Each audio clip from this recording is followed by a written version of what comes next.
American carnage was a term used by Donald Trump to describe the state of the United States during his first inaugural address. Now the term best describes the state of the world during his second term. Between the impulsive overturning of the geopolitical order and the callous disregard for the lives and well-beings of people the world over, the first year and a half of Trump's second term is a train so far off the rails that it might as well be a dirt bike. Unless there was a gas leak at the Deep State building, it seems like Trump has actually managed to pull off an administrative coup. Good for him. Not great for anyone else, but gotta give the guy some credit. Bending a 250-year-old political system to your whims is not easy, and I would have not put money on Trump being the guy who accomplished it.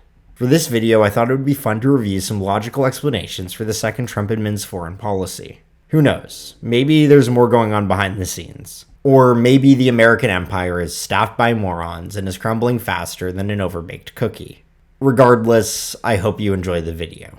My first theory is that the executive and elements of the state structure are essentially playing an aggressive game against China. They see a rising power that is simultaneously playing the American economic order while creating a parallel one, and it terrifies them. Russia shaking off sanctions and then proceeding to blow billions of dollars fighting a massive war in Ukraine is solid evidence that a parallel global economy does not only exist, but is to some degree operational. It is my belief that any parallel system excluding the EU or the United States would have to include China. Russia is a strong military power and has a lot of resources, but it is not an economic superpower. The idea that they could single-handedly usurp the global economic order is unrealistic.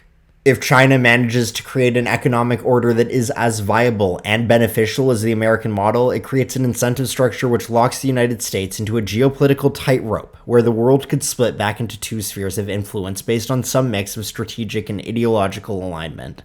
China and the United States already have a huge degree of interdependence. A divorce would already be painful.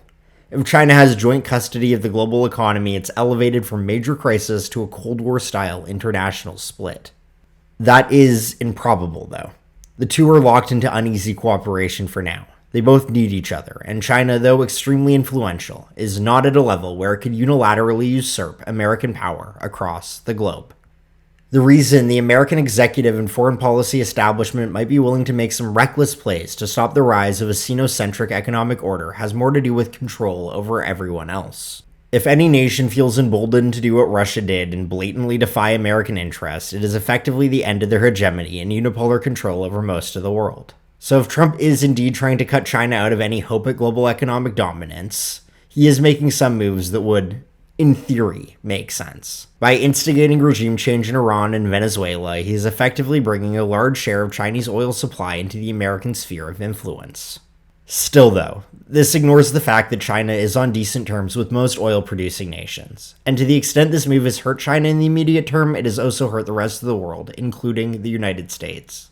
If anything, it has hurt the US more. But Trump didn't necessarily know Iran would secure the Strait of Hormuz and the war would be disastrous. If America had accomplished an immediate revolution in Iran, it would have consolidated the Middle East under American control. It would have also created a regional hegemon out of Israel, which could have hurt America in the long run, as it would end Israeli dependency on the United States, but that's not a guarantee.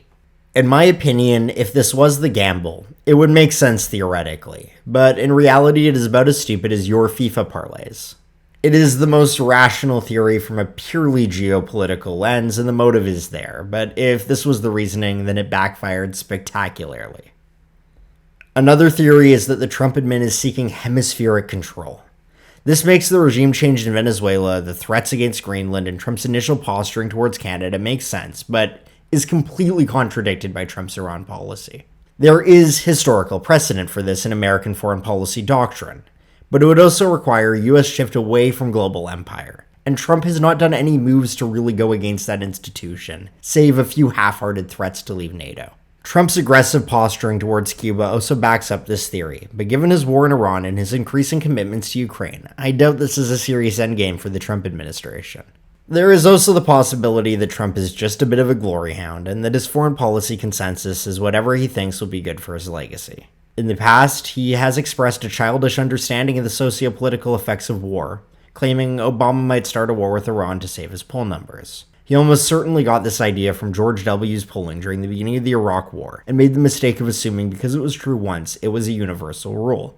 Playing into that theory, he might have just wanted the legacy of the guy who took out Iran and Venezuela, ironically buying into the propaganda of the empire he leads. He also seems preoccupied with bad presidents like Herbert Hoover, and cited him when justifying his attempted step back towards diplomacy with Iran. But similar to countering Chinese influence, this could be a situation where he saw a chance to forge a legacy, made a bad move, and is now paying for it. I personally doubt it's any of these specifically. Most of the admins seemed against the entire war, with the exception of Trump, Hegseth, and some of the ghouls in the recesses of the military and intelligence apparatus. Not to absolve Rubio, Vance, and the cadre of others that might or might not have objected behind the scenes. They backed other horrible policies like increased aggression against Cuba, Venezuelan regime change, and played along with blatantly threatening Greenland. If I had to guess, it's a mix of Israeli influence, Trump being a child who thinks having the largest military in the world means you can use it as liberally as you want in order to accomplish whatever you want, and an administration and state apparatus which refuses to tell him no. But at the end of the day, I'm just some dude on the internet, and my opinion means nothing.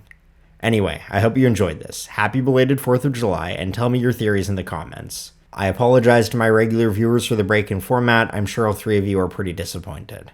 I have a half-hour essay on the history leading up to the Iran war that should be up later this week, so you have that to look forward to. Thanks for watching, and hope you all have a great day. Make sure to like and subscribe if you enjoyed the video.